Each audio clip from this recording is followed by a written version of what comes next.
And we are live. And we are here. Hello, everyone, to another exciting session of Think Before You AI. I am here with two of my very favorite people from the internet.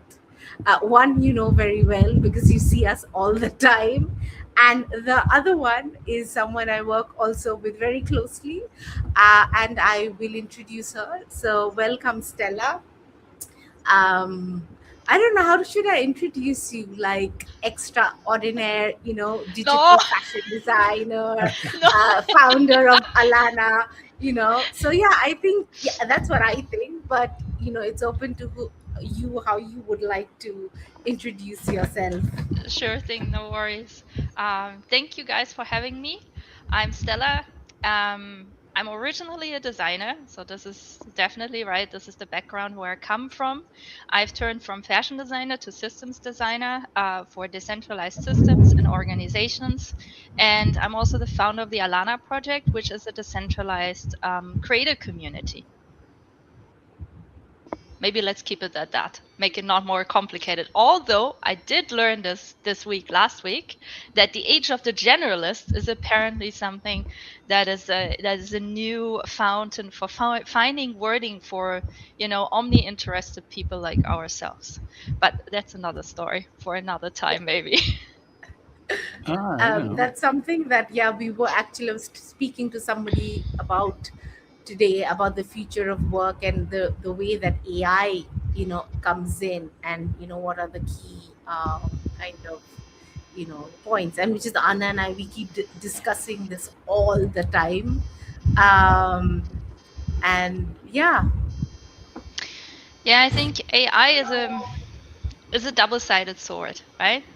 So on the one hand, it can enhance productivity. On the other side, the way it is being trained, the way it's being sold, is neither transparent nor really respecting people's rights, especially creator rights, writers, and so on. So I think there's so many facets to discuss, right? I think we talked about this before, Anupa. I'm not a huge fan of black and white viewpoints because the world is not black and white. So there's a lot of gray facets to topics like this.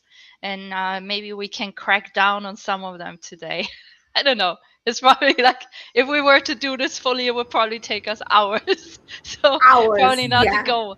But yeah, I just think it's multifaceted and there are good things about it.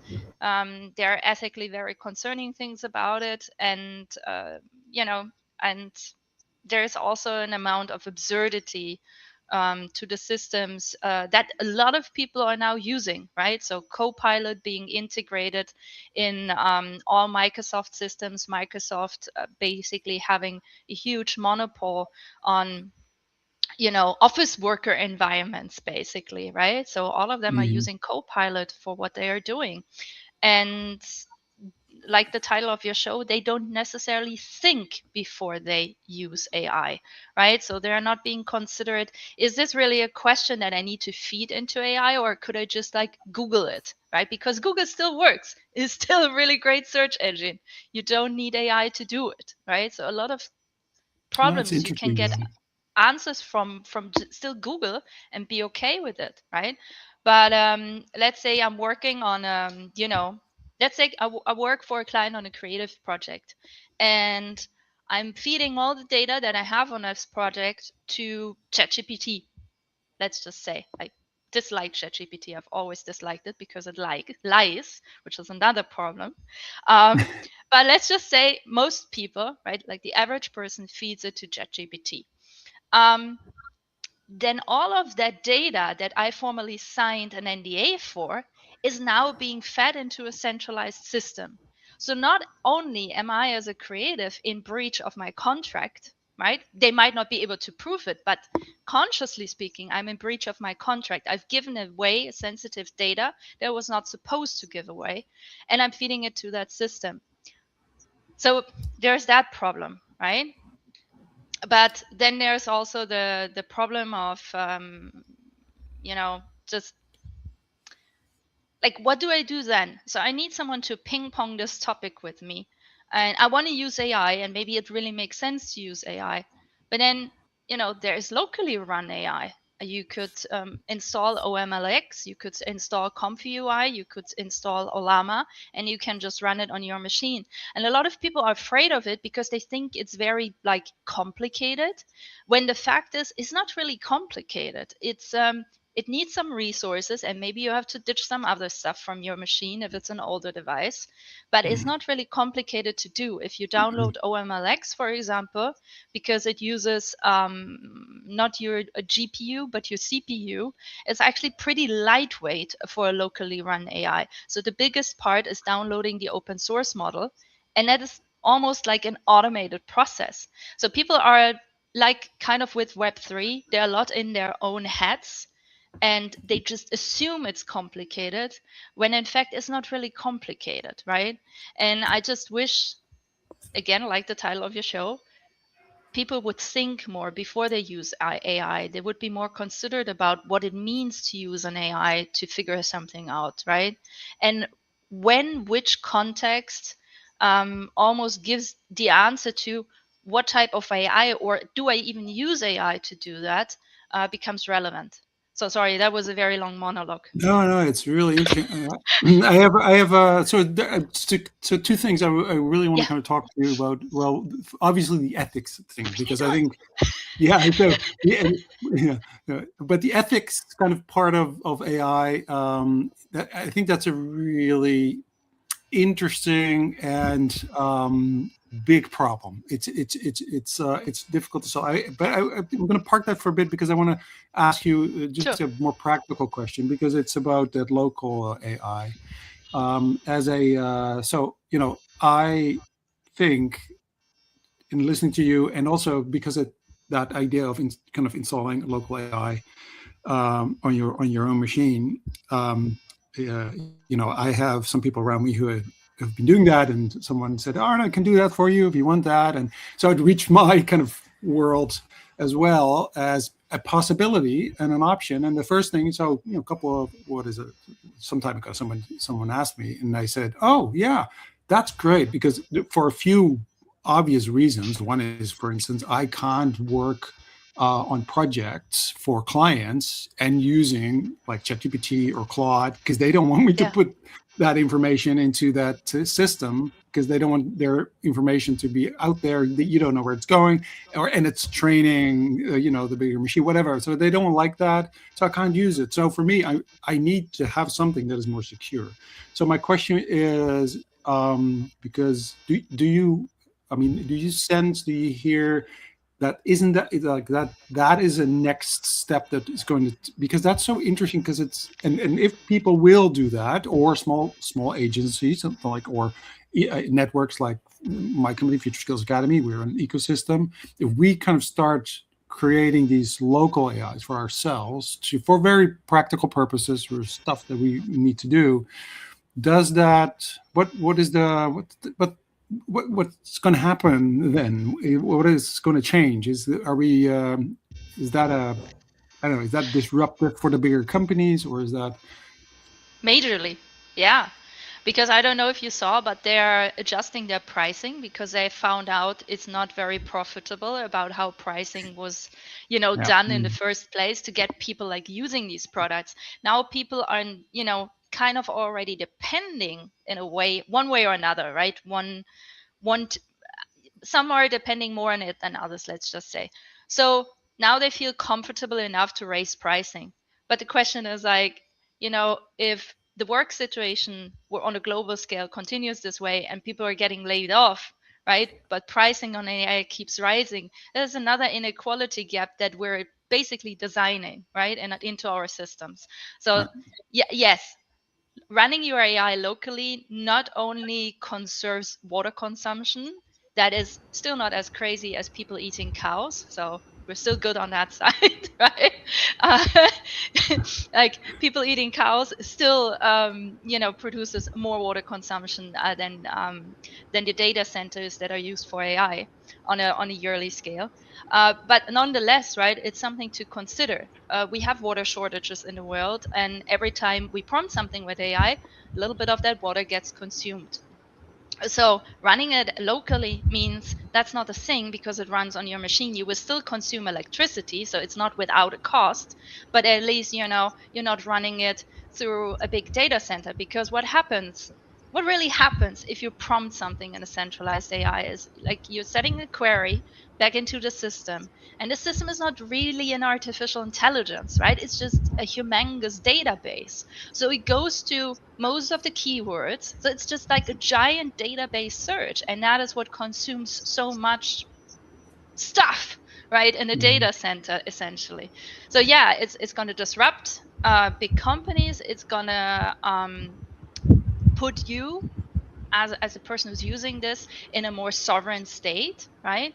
But even when you think about, let's just say it's really scary for you. You don't want to set this up locally. You feel very overwhelmed with this. Let's just say that's the person you are, right? Then there's still privacy enhanced artificial intelligence you could use that is centralized. So for example, Venice AI would be a good example. It's Yeah. basically the difference between using Chrome or Brave, right? So Chrome not being privacy enhanced and basically takes all the data as it comes in. Brave protecting the user from exactly that exploitation, right? That data exploitation. So there's also AI like that. They just don't have as many resources and as much funding because the money in AI lies where the money lies in social media. It lies in the data that is being Mm. fed, right? So Yeah, but I same thing, mean, other stories. so isn't that true that basically the AI or the large language model, and put Yeah. it that way, the large language model that people can sort of um, are using. So, say I use the latest model of Claude or OpenAI. I'm actually I'm not really using what it can do because all I do is basically answer an email or you know write a little article or something. So we don't need to have the most sophisticated model for No. the things that people will kind of do with it in general. So in that sense, having your own kind of localized AI, it feels like, oh, now I'm going to be like, it's going to be, I'm not going to have all the fancy features, but we don't use those anyway, No, right? you No, in and I think average. one. Sorry. Oh, Yeah. yeah. I think one. Nupa, are I'm you so talking? What's happening? Oh, since when? Sorry, Steve. I'm watching you Wait a guys. minute. Why are you talking? Why are No, you? go Wait, ahead. She's losing her thread. She's losing her thread. Go ahead.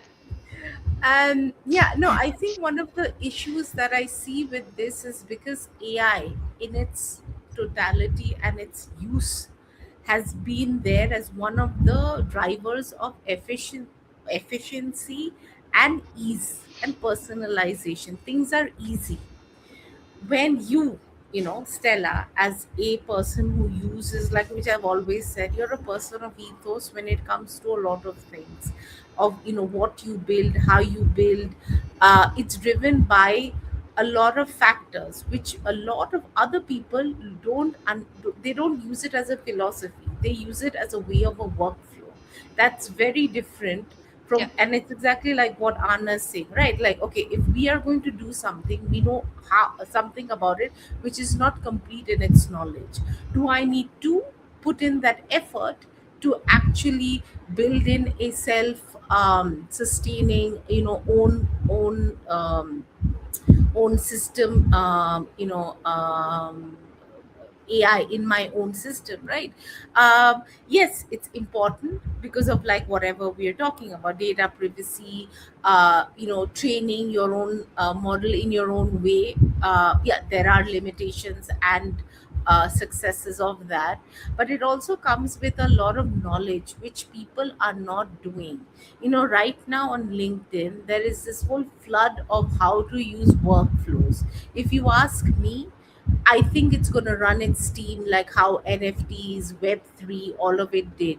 So the core of actually, that's where we think that think before you AI. It's not only like, oh, how do I design AI? There are a lot of things. Even the conversation that we're having today is important to, and I think AI also comes with a choice. do I, when I want to own my own data, what are the things that I can do? If I want to practice that, it's almost like having, like how people have ayurvedic lifestyles, or they opt for a lifestyle. That's what it is. So it's a choice. Now if you want to outsource, delegate, this is what you're going to get. Somebody else is going to manage everything at their cost, at their at their convenience. Now AI credits, there are so many AI platforms that are almost pay as you go, and that's expensive. People don't think about, it's not hit them right Yeah. now, and that's what Anna and me, we had spoken about. Like, let's say if you're doing a, like a AI designer consultancy, these are the things that you need to know. Because if you're, even for a basic thing like for creators pricing, right, you're charging this time this much, and your project goes over budget because your AI credits are there. Like, you have to be knowledgeable, and I've seen the way that you also design your projects using AI. So maybe you want to talk a little bit about that also. um yeah, don't laugh, that's why you're here today. Well, I'm also really enjoying the conversation, to be honest. Yes, Oh, okay. um, I Yeah, think, but that's important, like about Figma make, and it's just not sure. about like prompting and making a website. So yeah, let the designers know, like, how does it really work. I think, in simple terms, like an AI cannot make a vision for you, right? You have to come in it with a vision. If you don't have one, it cannot like produce one for you. And also, like, not just can it not do that, the other question, and as maybe a question back to you both, like, should it even do that, right? People need purpose to exist. A lot of us love the work that we do. I don't want AI to do all of that for me, right? Sure, I love to have AI around to do certain things that were like very difficult for me to do otherwise before, right? Like, I had vision, but I like coding skills, for example, right? Last time I hand coded something was in 2008, I think, right? So, and Visual Basic, yeah, I mean, Visual Studio is still a thing, so it's not like the programming language has died, but I'm not up to par with that.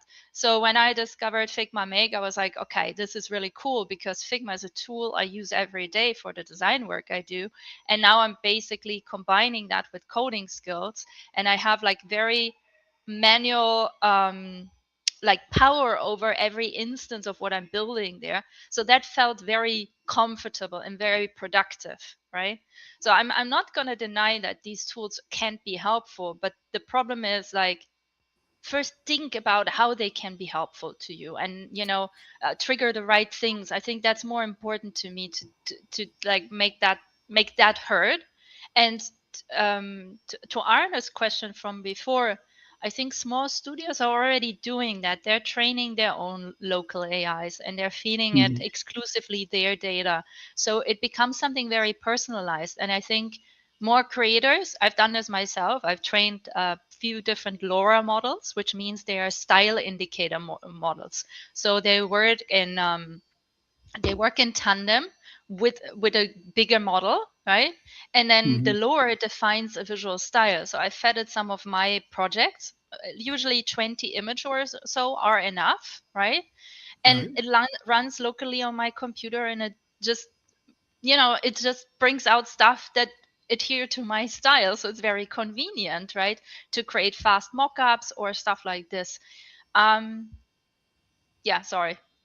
No, that I think it's interesting that's what it. you're saying. No, about the no, because what triggered the thought, um, because the convenience, can you can kind of slip into, oh, it's so easy and it's good enough, and what it can do, I think a lot of people, and this is whole discussion around, are we going stupid because because we don't do the hard work, right? Yes. And our brains are lazy, and we want to kind of we want to kind of do things quickly, and if it's good enough, you can get away with it. It's so easy to do, right? You see it at schools, the when students are doing their kind of whatever their assignments for school, the teachers see it.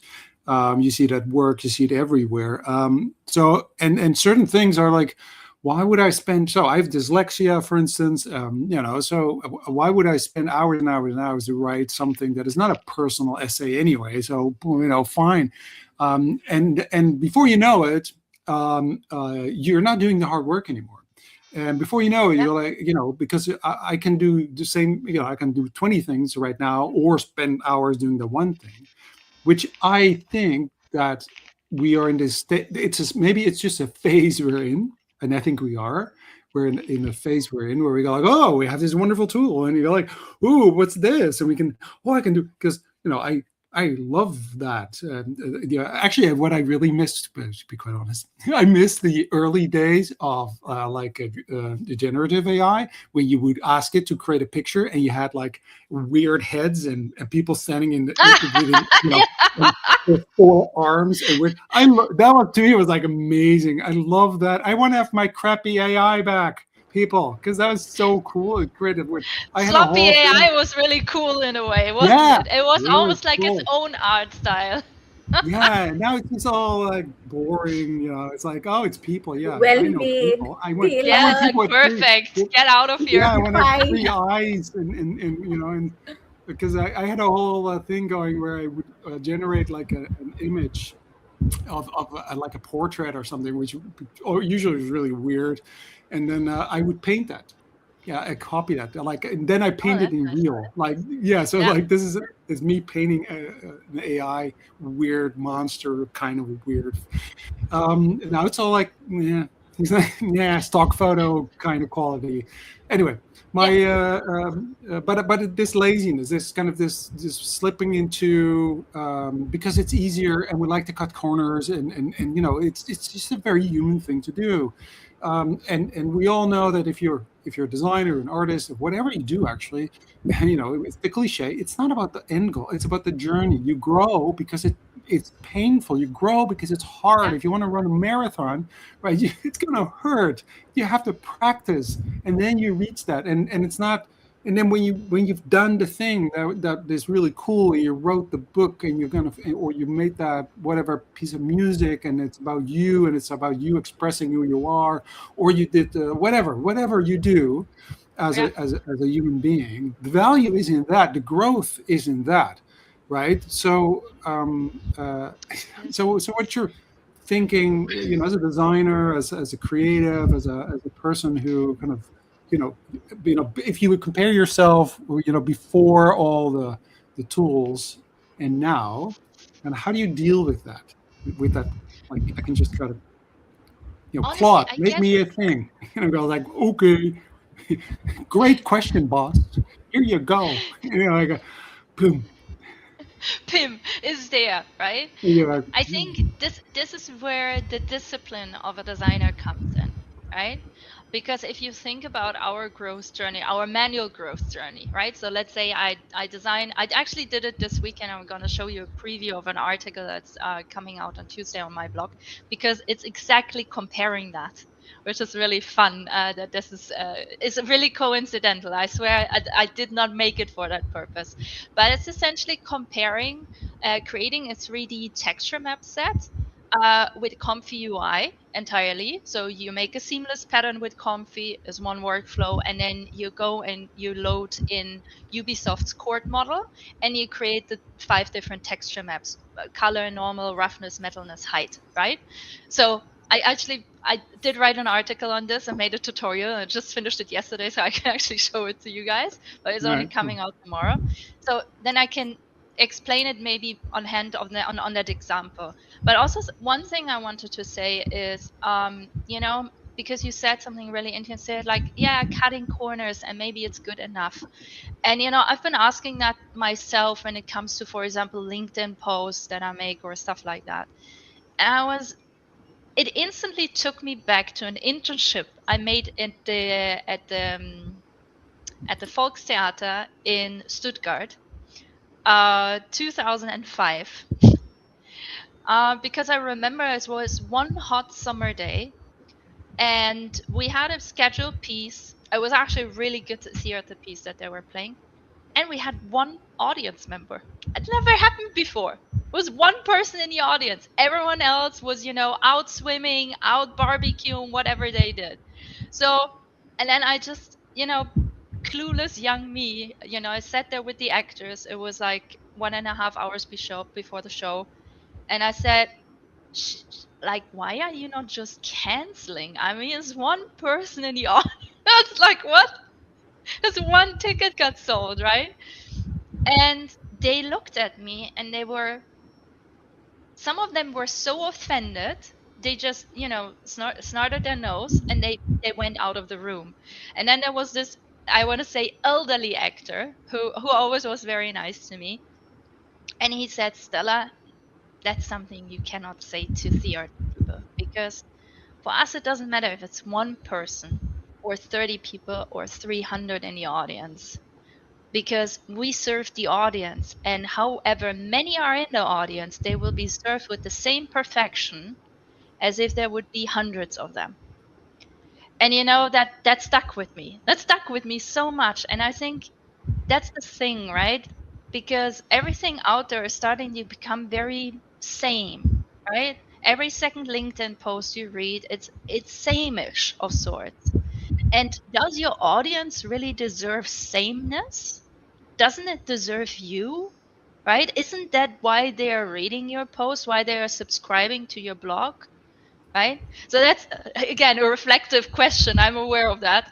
But I, Yeah, I it's a good think question. it's Yeah. important, But because how do they know? I mean, that's I Yeah, think the issue now is like, why do I make the effort of writing something when people will say, I so I wrote this little, basically a little blurb, and I sent it because it was like a newsletter, and I wrote a little blurb as an intro, and someone said to me, "Oh, I really like what you wrote, and very funny that you put in the spelling mistake, so to show that it's not AI." And it was like, I did. Oh, is this a spelling mistake? I don't like that because that's my dyslexia. Basically, I didn't do that on purpose. But they did. So someone saying like, "Oh yeah, I saw that you made a little spelling mistake to show that it's not AI." It was like, why would I bother? Why would I bother when people assume you're using it anyway, or they don't know for sure? I want to kind of move sure. the ethics, because it's a little bridge to that, like, right? So it's to your point, because it is like trust.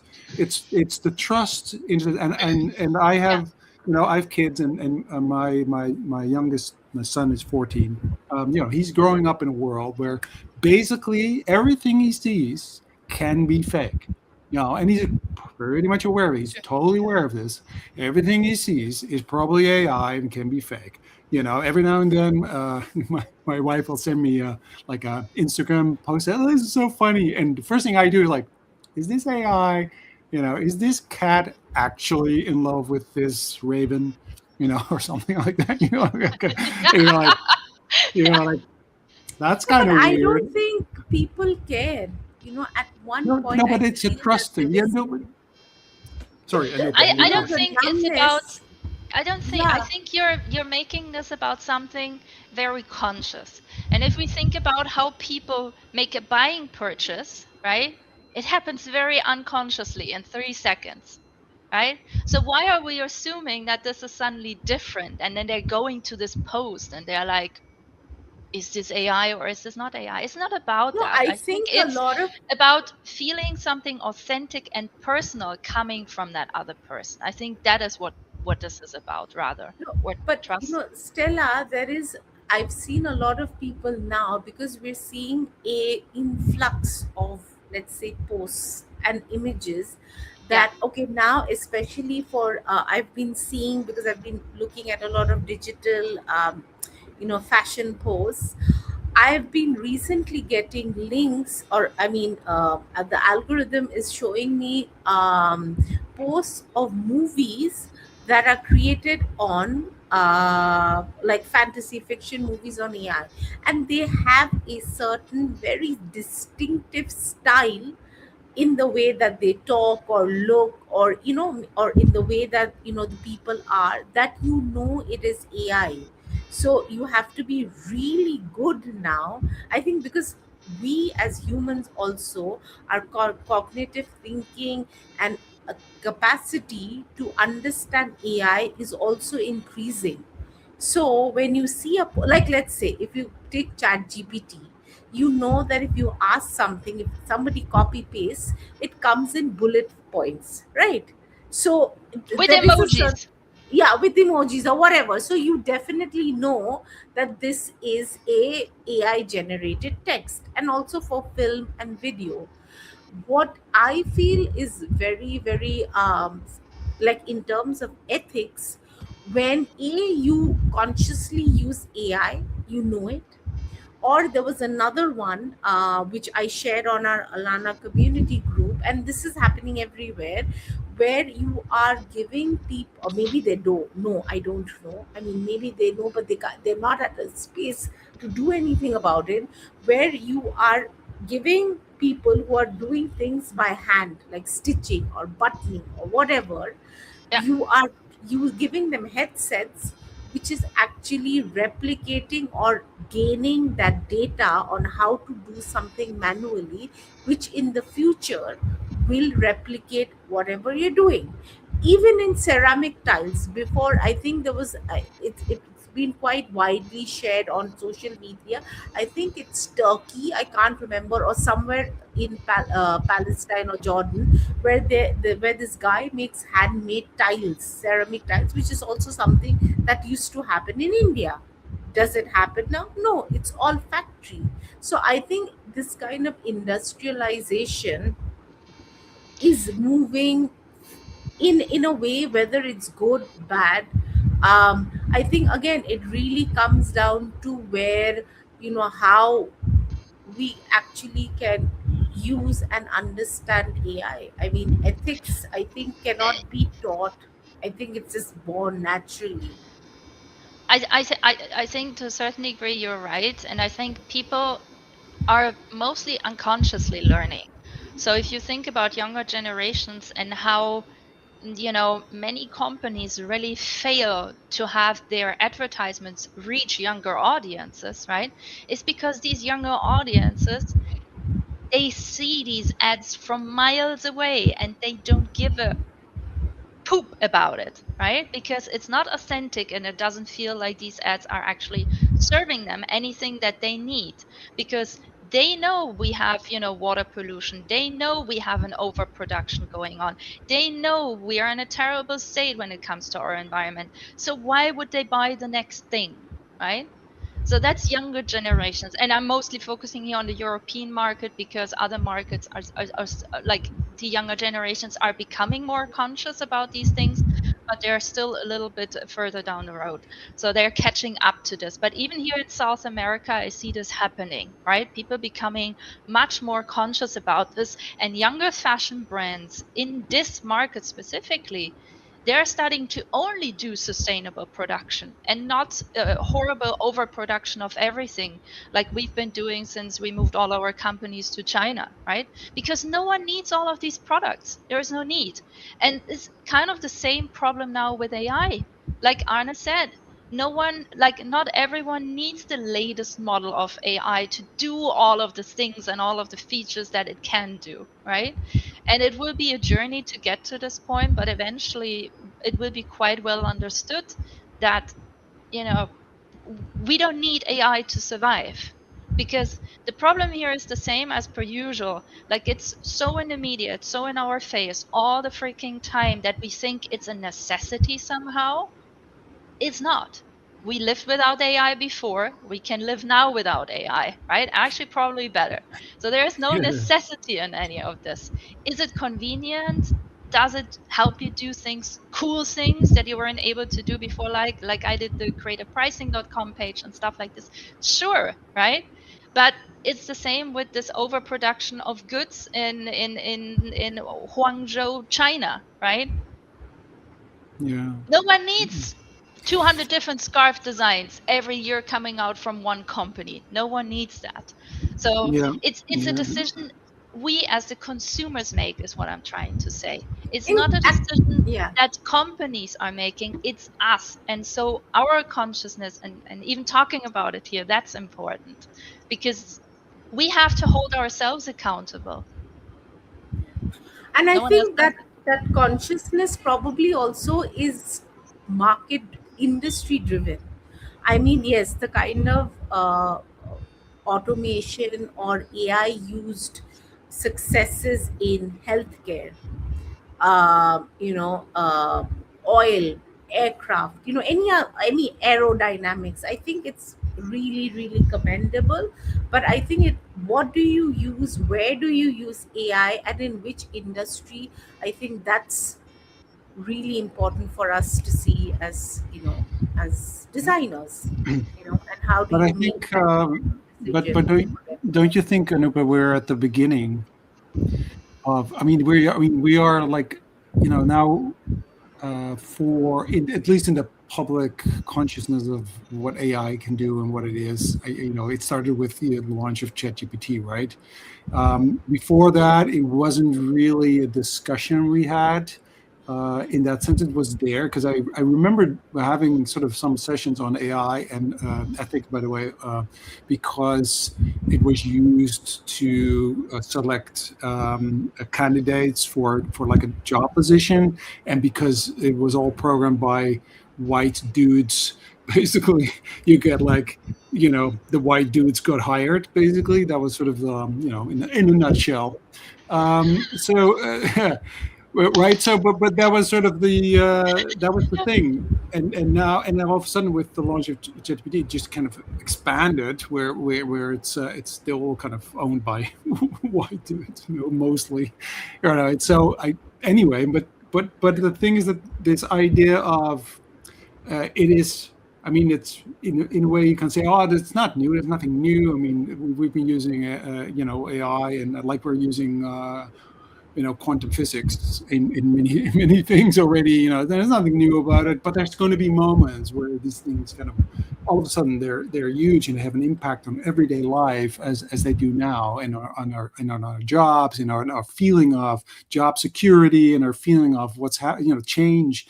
But I think that we're still at the beginning of it, because it's going to disrupt so many things, and there are all these unintended consequences, right? So we don't know what's going to happen, because every change has unintended and unwanted consequences, and there could also be positive ones, and there could be negative ones. They will be, for sure. There will be always unintended consequences we cannot predict.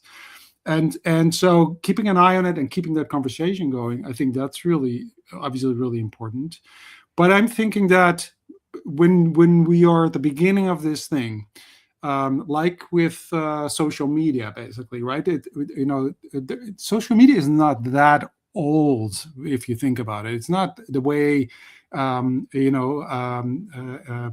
daughter, she's 19. She kind of grew up with that, but it was really all new. Me as a parent of a daughter, when she was born and when she was in her teens, it was really new. We had no clue what to do with it. Now you see sort of government saying, hey, you shouldn't have kids younger than 16. They shouldn't have social media, and I think they're totally right, because I've seen that with my daughter, and the effect it has on self-image and all of that is horrible. But my point is that we're going through a stage where we go, we invent something, we go like, oh, what is that? What can it do? And then we go like, oh shit, and then a crisis happens, and then we adapt. That isn't that what we do, and we're not there yet. We're gonna go through a crisis. Something's going to pop, burst, explode, or whatever it is. And whatever that is, I'm not saying the AI companies, I don't know that, but I think we all kind of feel that something needs to happen before we adapt, right? Yeah. What do you think about this? Yeah, I think you're right. We're far away from the pinnacle of all of this, right? And we're already like So in it, and most people haven't even arrived at where we are in this discussion. I think, not to mean to diminish what other people do, but the average person that I talk to, they are like, oh yeah, I have this thing now, and it's called Copilot. I recently, like, for example, my husband discovered that Google can do AI now, and so he googled the average, like he AI googled, the average price of like a specific car, and he was super fascinated about the profile that the AI gave him back about the car, right? So that's the more like realistic representation of the average person and the average person experience, and not people like us who like think about these novel technologies probably on a daily basis and how we use them and so on and so forth. So Anupa is not wrong, right? That we're a little bit in a bubble in all of this. And also our lifetime, like what's that gonna be on a human scale? Absolutely nothing. Maybe in 300 years from now, either humanity isn't here anymore or no one remembers this phase, probably. So, you know, it's The going to be cows, so, the cows will be left because we made so many of them. The cows will yeah. go like, ah, Yeah, finally. Probably no one is going to eat cows anymore. That would yes. be great. I would be all for that. No, but it's it's hard to say. Like a lot of things will be impacted negatively, and they are already being impacted negatively, even though most people haven't really, I think, realized it. So for example, these, like many of these unnecessary layoffs, in my opinion, right, they eventually will lead to problems that have already occurred, where companies get more easily hacked, or there are security leaks or breaches. Because yes, I'm using AI to program. Am I going to use it to program something that has like like needs security? I would never do that. I would maybe write the program and then hand it off to an auditor, because I know, like, I would never be able to verify if such a bug in my system exists or not. So why not leave that to the people who actually know what they are doing, right? And that's something that I think I would never really agree or understand, right? You want an oil painting, then go to a freaking oil painter who knows what they are doing and they've done it all their life. You don't need to generate it in AI and then print it on a freaking canvas, right? Well, you Like, could. I mean, but you those are two could, different things. but No, but to what's your the point, purpose of that, no, right? but it has no value. So Exactly. your You're- theater example, yeah. for your theater for one, for instance, that you're no, but that example is where I go like, okay, so you imagine having a because we're getting all this music that is generated by AI and all that Yeah. stuff. Okay, so you go to the theater and you see a theater play and it's performed by lifelike robots or something or whatever, and it's all written by AI. That's only interesting once. The second time you're like, that's so not interesting because it's so boring. Like music made by AI. Sure, I mean, music has been around for many years. Bad music has been around for many. But if I go to see a concert, I want to see a person do something that amazes me because they really worked hard and they have a talent, and it could go wrong, but it didn't. Or so there's this tension between Mm, someone putting in so much effort and time or having so much talent or such a great idea, right, which is a story about a human being going through this process of crafting something or reaching a certain goal. I mean, look, are we going to watch robots race against each other, run like who runs the fastest? Yeah, It's we happening. can. I No, don't I want to know say, that, but but that's it's only already nice. happening.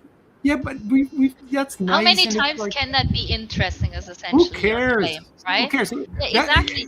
Because because it's humans stupid. still want to connect to other humans. I mean, look, there is a reason why on social media the posts that actually show a human face will always gather more attention than if someone just shows, let's say, an archivist render, right? It's not because the archivist render is bad, but it's because humans relate to other humans. That's what we do. That's how we work. I don't know why. It's weird, but that's how we work, you Yeah, know? we're we are tribal. We are humans. We that Exactly. and sure, and still, I mean, we can care about our robot when we have one in the house because we do that too because we kind of humanize these things, right? So we'll We do do it. that with animals. They're Yeah, we human, do right? it. We'll do it with our My robot dogs are my vacuum cleaner. babies. Yeah, but I mean, sure, the robot lawnmower, whatever, if it moves, we go like it must have a soul because it moved, Yeah. whatever. Who cares? It's not interesting in the sense that you get down to it, and if it's about real relationships and real emotional connection, real deep emotional connection, you know, you want to kind of have at least. So if a robot tells you like, "Oh, I feel really sad today," go like, really? Because of something happened to you? What? But the thing is that that also comes from a point of empathy, right? I'm not saying that we need to suddenly start glorifying, all of I want to this, have a Machine. sad but robot. I want to have a. yeah, sad robot, Have but you it seen the still comes. Hitchhiker's Guide to the Galaxy? Hitchhiker's Guide to the Galaxy. You have this really depressed robot, right? So Yeah, Oh, I know. yeah. You've I not want read that the one. book. I want that It's one. really good. It's a I long want read. that robot. Yeah. That's nice. Like, I mean, we oh, all love ET. Who doesn't love ET? But ET, ET and is not, but it's an I know, alien. but It's I'm not a saying robot. I know that's an that. But what alien. I'm trying It's to very different. I'm saying, I know it's an alien, but what I'm trying to say is that alien, robot, anything with coming with the emotion people connect with. So that's going back to your point, Stella, that at the end of the day, people want to connect with real life things, and I think AI should be used for things that are more meaningful rather than rather than encouraging duplicity or mediocrity. Healthcare, great. Some detection of some disease, Sure. yeah, great, Yeah. Yeah. but not like replicating or like, I don't know, I think I was reading somewhere like let's say today, if you are building a project with AI, like you've already built a lot of your own projects that have a working website, user flow of all of that, right?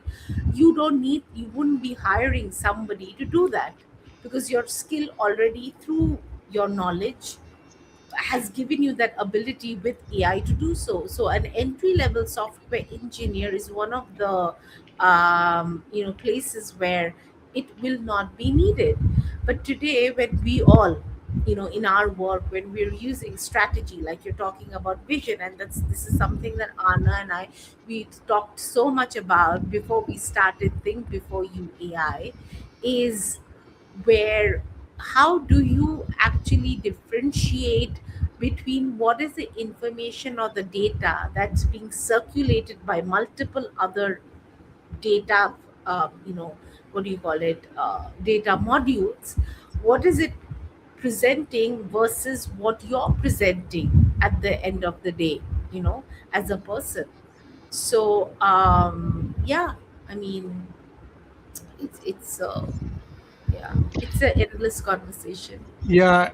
So Stella, I want to ask you a last question because we are totally over time. Are we? I want to Okay. ask you, yeah, yeah, because it's almost 4 and we're kind of talking for an hour, and Yeah. we could talk for hours, sure, but I don't think. But yeah. Anyway, and we should so maybe continue the conversation another time. But I wanted to ask you about sort of if you think about the sort of the next 5 years or so, where do you see where do you see this going, and how are you going to what do you look forward to? I mean, I don't want to kind of it's not like a doomsday scenario because we hear enough of those. But I mean, what are you looking forward to? I think let's just describe my ideal version. Okay? Like how this is And gonna then you go. get a doomsday scenario. And No, no, because it's gonna end in a doomsday scenario because no, people are no. dumb. I'm sorry. Oh, No, I know. really? Oh, it shucks.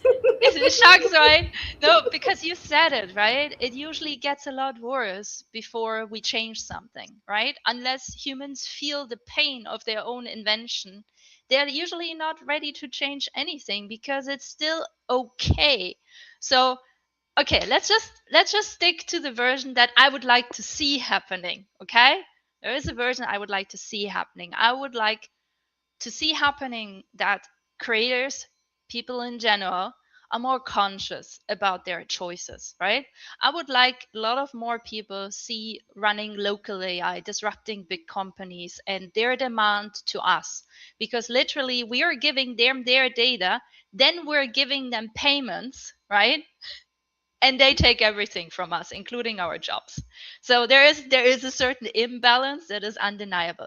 So the only way to disrupt that is if the majority of people disrupts it. There is no other way around. So I would like that to see happening, right? That is what Web3 was meant to be originally. Now we have the same scenario with AI. I hope it will go slightly better because a lot more people are affected by this. So yeah, check. I'm not, by the way, I'm not being paid by these companies, okay, by none of them. But check out Venice AI. It's privacy run, so you know it's exchanging your Chrome browser for a Brave browser. Also, if you haven't done that, get a Brave browser installed, right? um Check out OMLX, Olama, install these on your devices. Check out ComfyUI. It's an amazing tool. It's super versatile, specifically for creators. And be conscious about your choices, right? You're the consumer. That doesn't make you unaccountable. So think about what you do and why you're using a certain tool over another. Like you've done it with everything else. There's a reason why you use maybe Corel Draw versus Photoshop, or you're using GIMP, right? But there's always a reason. And I think right now, we shouldn't stop questioning, our choices. Right now is a good time to actually be more proactive on this. And I know Anupa always claims that I'm like so up on the scale. I'm not so up on the scale.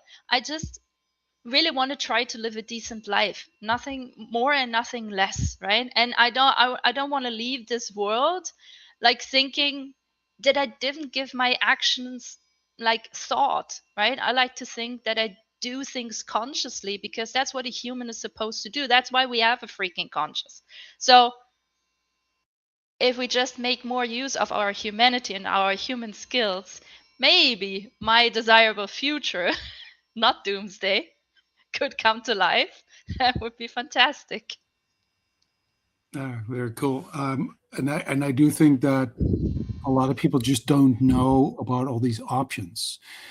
So because there's so many of them, and we're so overwhelmed with all the different apps and platforms and tools Yes. that we can use, that people don't you don't know. And especially if there are smaller companies who have a little bit less marketing power, they how do you know that? So it's people like you actually telling people like, hey, these are some of the options available to us, and they are, because even though you say, like the Brave browser, for instance, to me that's new to me. I'd be like, oh, is there? I didn't know that. Yeah. Well, I Great. mean, but I also need you to because I trust you to tell me then that that's okay, because they're all selling me bullshit, right? Everybody's, I mean, I can't, it's really difficult to know when I'm being lied to and when it's true, again, because we live in this, post-truth world, if you know what I mean, Yes, right? but the thing is, like, how did people do this before there were influencers and before we had all of this? It was the same thing, right? Yeah, So you exactly. trust Anupa, Anupa trusts me. So when I'm saying it, you might want to check it out. Still shouldn't, like, your brain still shouldn't go into the state of like, hey, if Anupa says it and if Stella endorses it, then it's obvious I download that, right? There is this a funny word, or like shorting saying like Dior with a Y in like the Web3 space. Do your own research. So the only thing this should trigger you to do is research what Brave is and if it does the things you want it to do, and then make your own decision. That is actually how humans should work. Yeah, you yeah, know yeah, I for sure. But doubt. there's, I doubt that's how they work. I know, You but know. this is what our capacity actually enables us to do, right? We yeah, can take sure. information, we can process it, and then we can make our own decision based on the facts we have found out about, for example, this tool. So Yeah, you it's see, like this is the future critical I thinking. want. This is Stella's Critical ideal thinking. world. Yeah. All Yeah, right. Well, that's the so we're future all that going to we are be. also aspiring through Think Yeah. Before You AI, but All at right. least we are having a conversation in public. So yeah, thank Exactly. you so much, Stella, Thank you. for having this Thank you. great and thought provoking session. And yeah, any other last thoughts, Anna? No, I'm going to download a few new and a browser and a few other things that I'm going to explore. So it gave me a lot of like, oh, I want all that, and I'm going to install a local AI for sure. I was planning to do that anyway. So because I Get, do think that that is the next step. do you have a Mac or do you have a My Mac, Windows? no Mac? Mac. Then try OMLX. OMLX runs extremely smooth. It's an easy choice, and if you want, I can send you the model that I use also. It's a Ooh, pretty high scale model, and it's 20 gigs. Sure, it needs space, but it runs pretty liquid on most devices. I run it on my MacBook Pro. I So like it. if you have a bigger Mac, that will run without a hitch. I like things to run very liquid Yeah, in general. I think that's a good thing, right? That's a good yeah. thing, right? Yeah. Okay. Yeah, Good. that's a good thing. Just kidding. Okay. Okay, I'm going to end the live stream. Keep stay in the studio, but I'm just going to end the live stream. Sure. All right. Bye, everyone out there. Bye.